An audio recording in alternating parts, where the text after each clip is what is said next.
দুইটা রসুনের কোয়াগুলা খোলা হয়ে গেছে। এখন আমি বাকিগুলা ওইভাবে খুলে নিচ্ছি।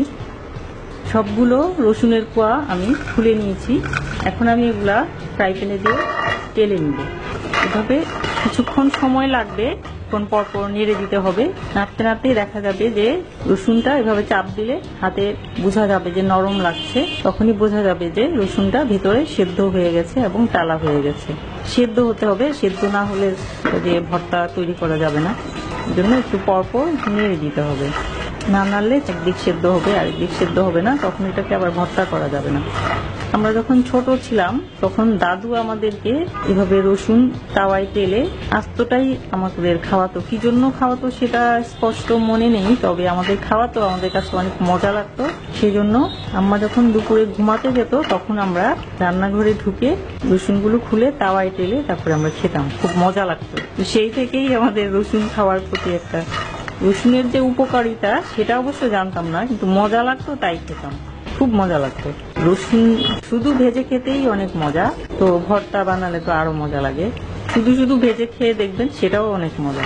চুলার আঁচটা মিডিয়াম লো করে রাখতে হবে। বেশি আঁচ দিলে আবার একদিক পুড়ে যাবে, আরেক দিক হবে না।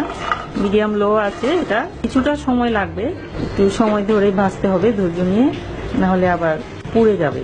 এভাবে নাড়তে নাড়তেই এক সময় রসুনটা সেদ্ধও হয়ে যাবে, টালাও হয়ে যাবে। রসুনের কোয়াগুলো ভাজা হয়ে গেছে। উপরে যখন একটু এরকম পোড়া পোড়া একটা দাগ লাগবে এবং চাপ দিলে নরমটা নরম মনে হবে, তখনই বোঝা যাবে যে সেদ্ধ হয়ে গেছে। যেহেতু এখানে ছোট বড় রসুনের কোয়া আছে, একটু সময় বেশি লাগবে, আমার 30 মিনিট সময় লেগেছে। এখন আমি চুলা বন্ধ করে দিচ্ছি। চুলা বন্ধ করে দিয়ে এগুলোকে আমি ঠান্ডা করে নিব। ঠান্ডা হওয়ার পর খোসাগুলো আমি ফেলে দিয়ে ভর্তা বানাবো। তাহলে আমি ফিরে আসছি রসুনের কোয়াগুলো ঠান্ডা হওয়ার পর। রসুনের কোয়াগুলো ঠান্ডা হয়ে গেছে, হালকা হালকা গরম আছে। এখন খোসাগুলো আমি ছাড়িয়ে নিচ্ছি। খোসাগুলো ছাড়ানো খুব সহজ।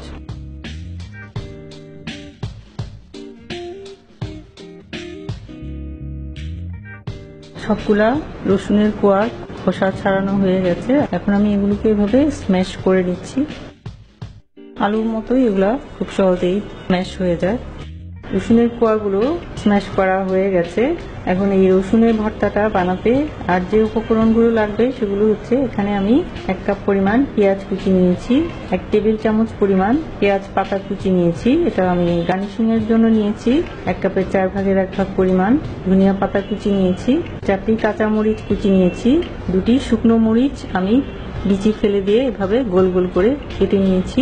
ঝালটা আপনারা কম বেশি করে নিতে পারেন। আমি 4টি কাঁচামরিচ নিয়েছি, 2টি শুকনো মরিচ নিয়েছি, আপনারা চাইলে এর কম বেশি করে নিতে পারেন আপনাদের টেস্ট অনুযায়ী।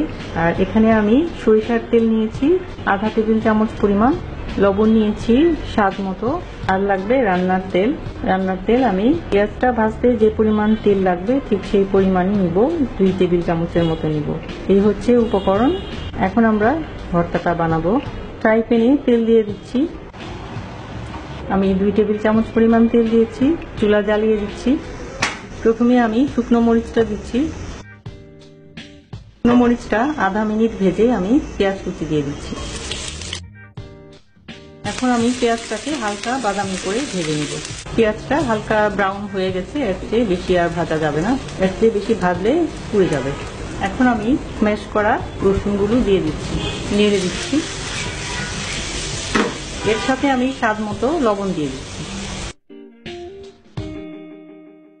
এখন কাঁচামরিচ কুচি দিয়ে দিচ্ছি, নেড়ে দিচ্ছি। 3-4 মিনিট একটু ভাজতে হবে। এখন ধনিয়া পাতা কুচি দিয়ে দিচ্ছি এবং পেঁয়াজ পাতা কুচি দিয়ে দিচ্ছি। দিয়ে দিচ্ছি ভালো করে। একটু লবণটা চেক করে দেখছি ঠিক আছে। এখন আমি চুলাটা বন্ধ করে দিচ্ছি। চুলাটা বন্ধ করে দিয়ে সবার শেষে আমি সরিষার তেলটা দিচ্ছি। সরিষার তেলটা দিলে ভর্তা ফ্লেভার হয়, তাহলে খেতে আরো মজা লাগে। হয়ে গেল আমার ভর্তা। এখন আমি পরিবেশন করছি। তৈরি হয়ে গেল খুবই হেলদি এবং মজাদার রসুনের ভর্তা। বাসায় অবশ্যই তৈরি করে খাবেন।